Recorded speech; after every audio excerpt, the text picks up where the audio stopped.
Edo at Bianzi, totoo ba na pupunta ito ng Japan at Hong Kong? Kinumpirma ito mismo ni Dr. Love sa kanyang live. Sila pala ang dahilan kung bakit pupunta ng Hong Kong ang EDSI. Bago ko ipagpatuloy ang maiksing reaction video na ito, hiling ko lang na patapusin ang panunood nito para malaman ang nilalaman nito, at kung bago ka pa lang sa munting channel na ito, paki-subscribe para lagi kang updated sa video ng mga kalingap. At pakisuportahan natin ang ama ng kalingap na Val Santos Matubang, Ate Edna Vlog at si Kalingap Rab.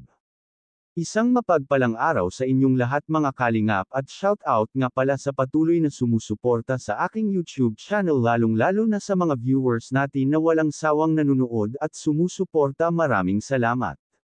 Mga kalingap, maraming ang nagtatanong kung tutuong pupunta nga ba ng Japan at Hong Kong si Edo at Bianzi.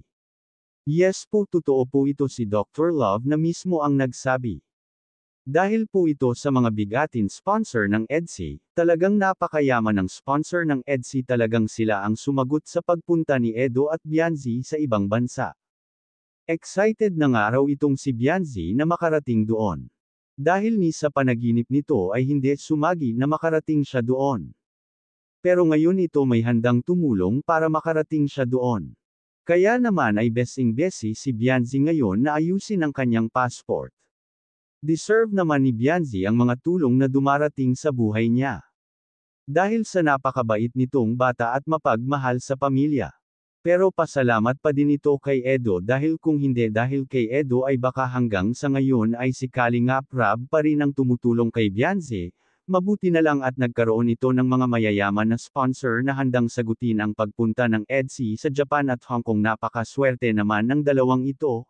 Mapapasana all ka na lang talaga sa mga biyayang natatamo ng EDSI. Hanggang dito na lang ang update ko mga kalingap. Maraming salamat at God bless sa inyong lahat.